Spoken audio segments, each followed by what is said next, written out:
Assalamualaikum warahmatullahi wabarakatuh. Halo sahabat konselor, perkenalkan nama saya Alfatira Kurnianti Arida, mahasiswi jurusan Psikologi Pendidikan dan Bimbingan Fakultas Ilmu Pendidikan Universitas Negeri Makassar. Nah, dalam video kali ini saya akan menjelaskan salah satu pendekatan postmodern dalam konseling kelompok, yaitu pendekatan Solution Focus Brief Counseling atau biasa disebut dengan SFBC. Adapun pengertian dari pendekatan SFBC atau Solution Focus Brief Counseling, yang dimana terapi singkat yang berfokus pada solusi berbeda dengan terapi-terapi tradisional dengan menjauhkan masa lalu, baik dari masa sekarang maupun masa depan. Terapi ini sangat berfokus pada apa kemungkinan, sehingga terapi ini hanya mempunyai sangat sedikit atau sama sekali tidak ada keterkaitan dalam memahami permasalahan. Menurut De Sizer, tahun 1988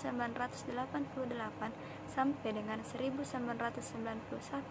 menyatakan bahwa kita tidak perlu mengetahui penyebab dari suatu permasalahan untuk memecahkan atau menyelesaikan permasalahan tersebut, dan tidak ada hubungan atau kaitan yang penting antara permasalahan dengan solusinya. Orientasi positif terapi singkat yang berfokus pada solusi atau biasa disebut dengan SFBC didasarkan pada asumsi optimistik bahwa seseorang adalah individu yang sehat dan kompeten dan mempunyai kemampuan untuk membangun solusi yang dapat meningkatkan kehidupan mereka. Adapun pandangan SFBC terhadap hakikat manusia, yang dimana terapis yang berfokus pada solusi mengatasi pandangan klien ini dengan percakapan-percakapan optimistis yang menyoroti keyakinan bahwa klien mampu mencapai sesuatu tujuan-tujuan yang berada tidak jauh dari jangkauan kemampuan klien. Terapis dapat menjadi instrumental dalam membantu klien melakukan perubahan dari keadaan permasalahan yang sifatnya tetap kepada dunia yang memiliki berbagai kemungkinan baru. Terapis dapat mendorong dan memberikan tantangan kepada klien untuk menuliskan cerita yang berbeda, yang dapat membawa dirinya pada akhir cerita baru yang berbeda. Disebutkan dalam Bubenzer dan Wetz tahun 1993, karena klien seringkali datang ke terapi dalam keadaan yang berorientasi pada permasalahan, bahkan sejumlah kecil solusi yang dapat dipertimbangkan oleh klien tertutupi oleh kekuatan orientasi yang permasalahannya. Selanjutnya, adapun tujuan dari pendekatan SFBC, yaitu terapis SFBC, yakni setiap orang memiliki kemampuan untuk menentukan tujuan-tujuan pribadi yang bermakna, dan setiap orang juga memiliki kekuatan yang dibutuhkan untuk memecahkan permasalahan mereka. Tujuan tersebut bersifat unik bagi masing-masing klien, dan tujuan tersebut dibuat oleh klien sendiri untuk menciptakan masa depan yang lebih bermakna. Dalam SFBC, terdapat beberapa bentuk tujuan mengubah pandangan terhadap situasi atau suatu frame of reference atau kerangka berpikir, merubah tindakan klien dalam menangani situasi problematis, dan mengerahkan kekuatan dan daya atau tenaga yang dimiliki oleh klien. Adapun tujuan utama dari SFBC meliputi membantu klien untuk mengadopsi pergeseran sikap dan bahasa klien, dan berbicara mengenai permasalahan menjadi berbicara tentang berbagai solusi. Pendekatan SFBC juga mempunyai peran dan fungsi, yang dimana model ini mencetak suatu peran dan fungsi terapis yang sedikit berbeda dibandingkan dengan terapis yang berorientasi tradisional, di mana terapis melihat dirinya sebagai seorang ahli dalam menilai dan menangani. Klien akan cenderung berpartisipasi penuh dalam proses terapi jika mereka memahami bahwa dirinya sebagai penentu arah dan tujuan dari percakapan yang berlangsung selama proses terapi. Proses terapi lebih banyak berkenaan dengan melibatkan pemikiran-pemikiran klien tentang masa depan mereka dan apa saja yang mereka inginkan agar menjadi berbeda dalam kehidupannya. Terapis memposisikan dirinya dalam keadaan tidak mengetahui untuk meletakkan klien dalam posisi sebagai orang yang ahli mengenai kehidupannya sendiri. Terapis tidak mengasumsikan bahwa dia mengetahui didasarkan pada isyarat. Kerangka mereka tentang berpikir dari tindakan dan pengalaman klien. Terapis berusaha untuk menciptakan hubungan kolaboratif karena dia meyakini bahwa dengan melakukan hal tersebut akan membuka serangkaian perubahan di masa sekarang dan masa depan. Terapis menciptakan suatu iklim atau suasana saling menghargai, dialog dari setiap cerita. Menurut Walter dan Peller tahun 1996.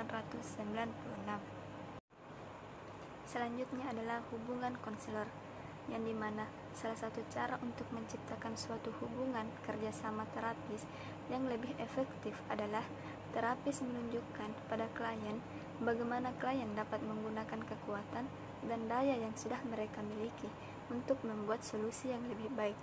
Adapun menurut De Cesar tahun 1988 telah menjelaskan ada 3 jenis hubungan yang dapat berkembang antara terapis dan kliennya.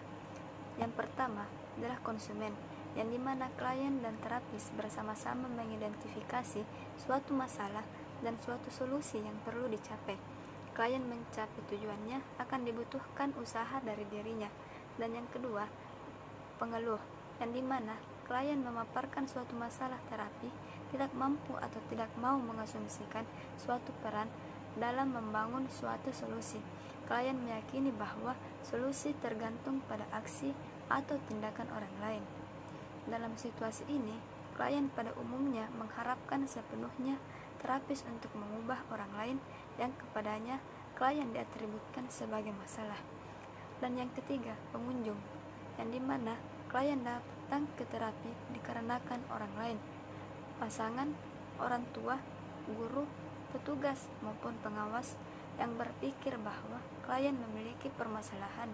Klien ini mungkin tidak sependapat bahwa ia bermasalah dan mungkin tidak dapat mengidentifikasi apapun untuk dapat digali dalam proses terapi. Selanjutnya yaitu tahapan-tahapan konseling kelompok.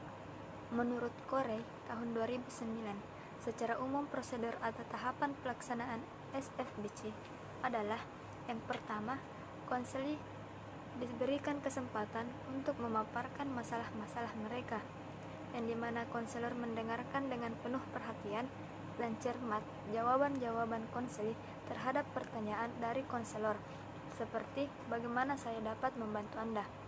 Dan yang kedua, konselor bekerja dengan konseli dalam membangun tujuan-tujuan yang dibentuk secara spesifik dengan baik secepat mungkin.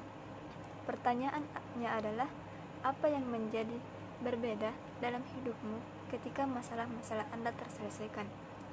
Dan yang ketiga adalah konselor menanyakan konseli tentang kapan dan di mana masalah-masalah tersebut terasa tidak mengganggu atau saat masalah-masalah terasa agak ringan, yang dimana konseli dibantu untuk mengeksplor pengecualian-pengecualian ini dengan penekanan yang khusus pada apa yang mereka lakukan untuk membuat keadaan atau peristiwa-peristiwa tersebut.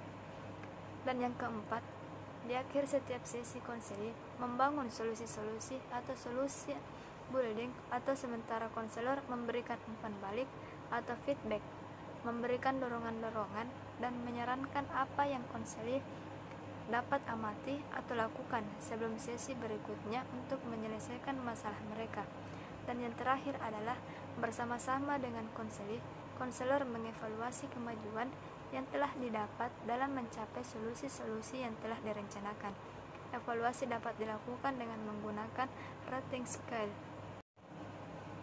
Selanjutnya adalah teknik-teknik konseling kelompok dalam pendekatan SFBC. Dalam aplikasinya, pendekatan SFBC memiliki beberapa teknik intervensi khusus. Teknik ini dirancang dan dikembangkan dalam rangka membantu konseli untuk secara sadar membuat solusi atas permasalahan yang dihadapinya. Adapun menurut Corey tahun 2009, teknik SFBC terbagi menjadi beberapa bagian, antara lain yang pertama, pertanyaan pengecualian atau exception questions, yang dimana terapi SFBC menanyakan pertanyaan-pertanyaan exceptions untuk mengarahkan konseling pada waktu ketika masalah tersebut tidak ada atau ketika masalah tidak begitu intens. Dan yang kedua, pertanyaan keajaiban atau miracle questions, yang dimana miracle questions merupakan teknik utama SFBC. Konselor meminta konseling untuk mempertimbangkan bahwa suatu keajaiban membuka berbagai kemungkinan masa depan. Konseling didorong untuk membiarkan dirinya bermimpi sebagai cara untuk mengidentifikasi jenis perubahan yang paling mereka inginkan. Yang ketiga, pertanyaan berskala atau scaling questions, yang dimana terapi berfokus solusi juga menggunakan scaling questions atau pertanyaan yang berskala. Ketika perubahan dalam pengalaman manusia tidak sudah diamati, seperti perasaan, suasana hati atau mood, atau berkomunikasi. Dan yang keempat yaitu rumusan tugas sesi pertama atau formula FIS Session Text atau biasa disebut dengan FFST, yang dimana FFST adalah suatu format tugas yang diberikan oleh terapis kepada konseling untuk diselesaikan pada antara sesi pertama dan sesi kedua. Dan teknik yang terakhir adalah umpan balik atau feedback. Para praktisi SFBC pada umumnya mengambil istirahat 5-10 menit menjelang akhir setiap sesi untuk menyusun suatu ringkasan pesan untuk konseling. Selama waktu ini, terapis memformulasikan umpan balik yang akan diberikan pada konseling setelah istirahat. Cukup sekian penjelasan dari saya tentang pendekatan Solution Focus Brief Counseling atau biasa disebut dengan SFBC. Sekian dan terima kasih atas perhatiannya. Mohon maaf apabila ada kesalahan. Tetap semangat dan tetap jaga kesehatan. Jangan lupa like, comment, and subscribe.